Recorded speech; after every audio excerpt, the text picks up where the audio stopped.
Okay, so we start with small connection to present moment meditation, then explore some Dhamma. So just try to find straight meditation posture. Also where your body can be relaxed without any tension.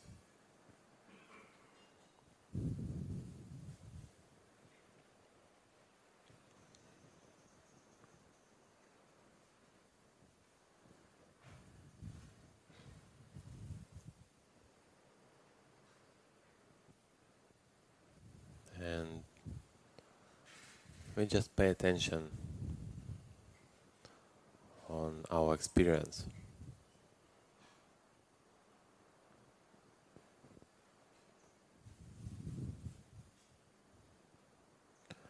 What is a more predominant or more bright feeling I have?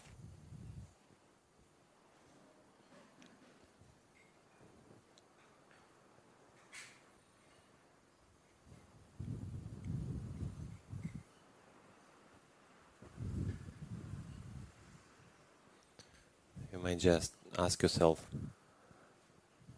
do I feel pleasant or unpleasant, comfortable or discomfortable?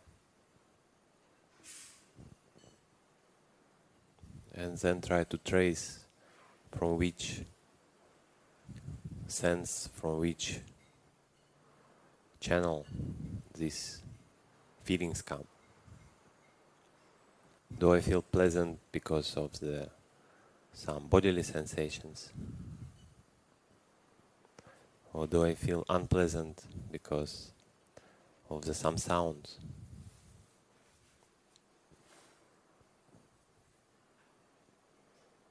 Or some idea, just I find it pleasant.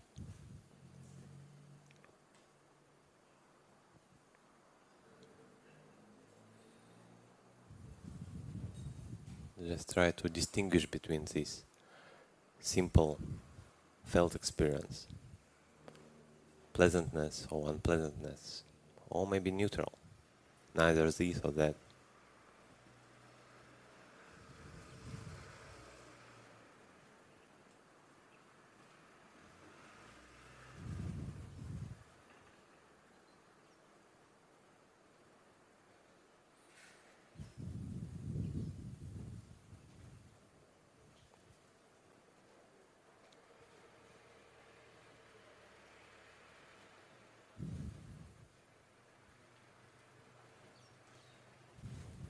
So just one of the way how we can keep connection with present.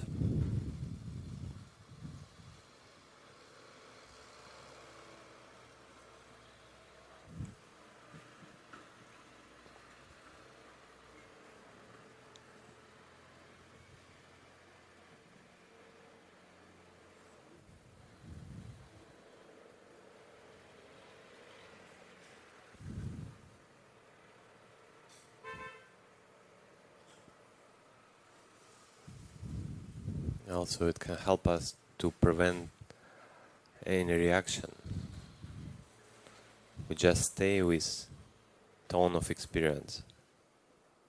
We not react, we not comment.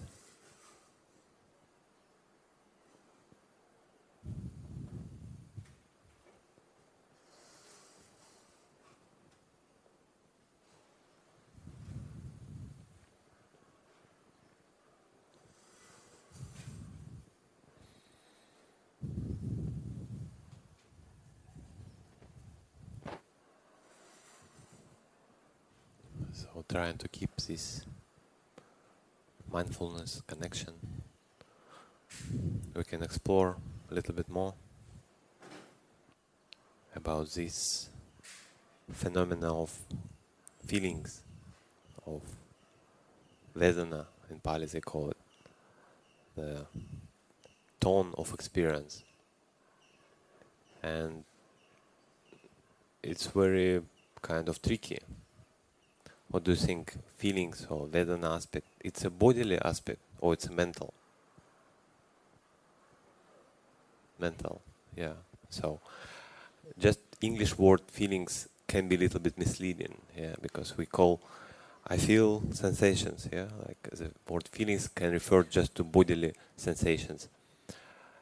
Even sometimes Vedana translates as sensations also, because we can say I sense, some mental things. So again, English word kind of they overlap bodily and mental, but the Pali word Vedana, it's referred to this simple. They call it like tone of felt experience. So how I can classify: is it a pleasant, or it's unpleasant, or it's neutral? And on more subtle level, we can say comfortable or discomfortable, because sometimes some experience we can say it's not actually pleasant and it's not unpleasant and it's not neutral. It's just slightly to pleasantness, yeah, or slightly, and this would be called like comfortable or discomfortable, something like this. And the good things about this, we can see that since it's mental, the door from which sense kind of the contact come, and because of the contact some feelings arise, can be any. So it can be I see something and I feel something because I see something. I hear something, of course bodily sensation, and mind also. So I think about something and then I feel pleasant or unpleasant because of this. So it's not only bodily. Bodily kind of it's more predominant because we are here always. And on more subtle level, many people, and interestingly that in the Sudimagga, in Abhidhamma, they say that every feelings what arise, they based on bodily experience. They say like because of the wind, I mean, explanation of Abhidhamma, that inside body the subtle wind kind of moving, that's why I experience pleasantness. Or same way for unpleasantness. And like for example, I see something and then because of this, some kind of subtle wind inside the body, and then I feel unpleasant because of seeing. I don't know, like difficult to kind of justify, but from experience point of view, you may see with a sharp mindfulness, sharp awareness, you may see that actually whenever you feel pleasant, it's a little bit manifest yourself in body. So you may feel bodily, like they call it tickling, small subtle sensations when you feel something pleasant. But it's again up to individual to explore. But long story short, we can clarify that the Vedana aspect, it's a kind of what come when we have a contact with the object, and then it's come some kind of tone of experience. We have some, it's not even our reaction, it's before our reaction. It's just what I feel pleasant, I feel unpleasant because of some contact. Okay, we can explore it a little bit. So in suttas, as usually, Buddha asks us question, why they call it Vedana? Like why they call Vedana? And the answer is, it called Vedana because it feels. So as usual, suttas give a very interesting answer. It's called feelings because it feels. Yeah, kind of. So what's here interesting that, and then it says like what it feels. It feels sukha, it feels pleasant, it feels dukkha, it feels unpleasant, and feels neither dukkha, no sukha, so neutral sensations, feelings, sorry. And here, very interesting that when it says it feels, it implies some impersonal aspect. So it's not that I feel pleasant, I feel unpleasant. It seems so. Yeah, as we discussed, it's kind of Vedana. It's part of aggregates subject to clinging. So we take it as a self. We take it as my feelings. Very rare we take this feelings as I. Yeah, because with body sometimes we can feel okay, this is I.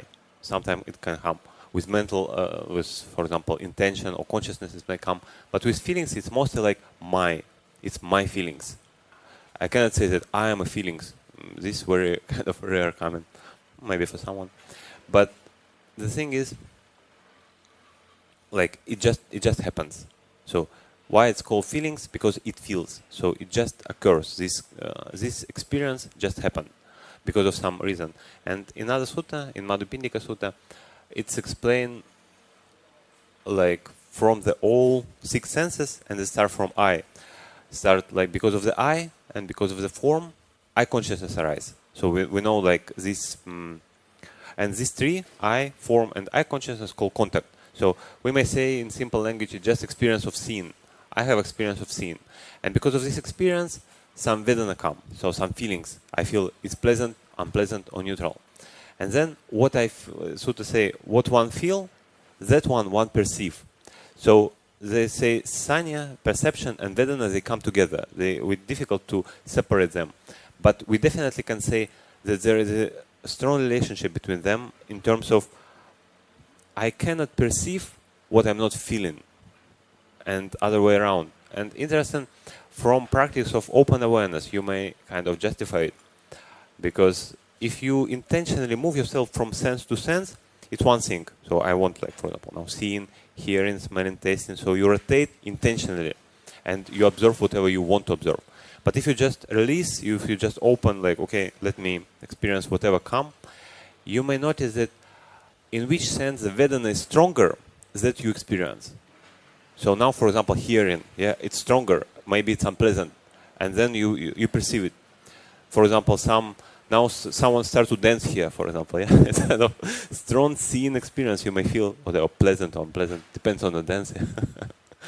So, and same way with taste, smell, and so on. So wherever Vedana is stronger, that I perceive. So we may say it's kind of the color of experience. Because when I see something, when the color is stronger, then the color is more in contrast, more predominant, that's grab my attention and I look there. Like beautiful colors, like red, for example, on the flowers. Yeah, there's everything green and red flower. Definitely my attention would be there, rather than on thousands of leaves, green everywhere, and so on. And other way around, if everyone would be red and one green, it's catch our attention. So, and then it says, whatever one perceive, that one think. So what idea, what perception come to my mind, that's why I kind of think. And then what I think, that I multiply, proliferate. But it's just another story. So we can see that where Vedana, where felt experience come in this kind of detailed explanation of experience. And it's not only seeing, of course, it's hearing, smelling, tasting, and mind as well. So first come contact with any experience, with any channel, we can say. Then come feelings, and then like perception, and then thoughts, and so on. So that's why they say that someone say that the chain of paticca samuppada, of dependent origination, can be broken in this, like between feelings, and after feelings will come craving, so some kind of reaction. I mean, it's true in terms of, for most people, and it's more obvious point to break it. But we kind of know that with experience, you may reflect even on that how it's, what is ignorance, for example, and just get some breakthrough, just reflecting on why, because of ignorance, formations come, avijja, paccaya, sankhara, and so on.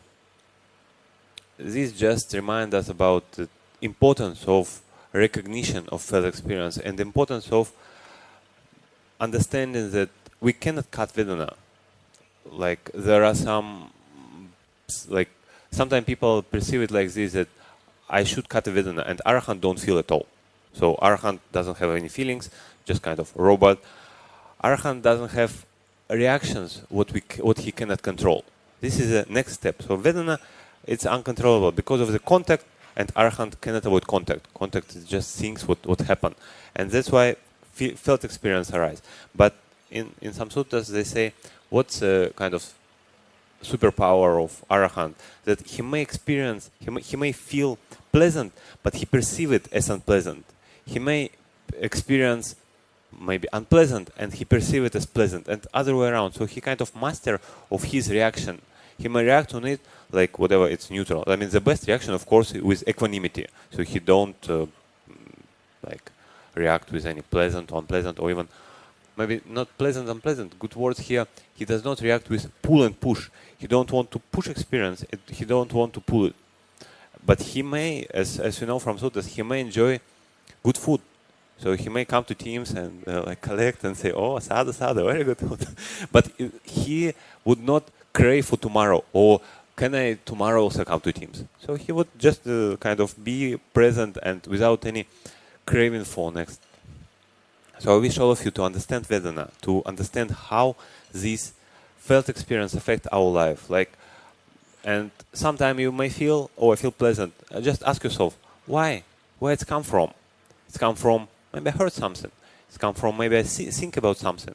And this kind of thinking about conditionality may help you break this like habit to identify with experience. Because when I feel, for example, painful, I may think, oh, I'm a depressed person, I always feel painful. So we don't see the relationship, why it's happened. But once we see the relationship, then it's kind of clear why it's happening. It's like nothing to do with me or my, just things what dependently arise. And I wish all of you be happy, ultimately. So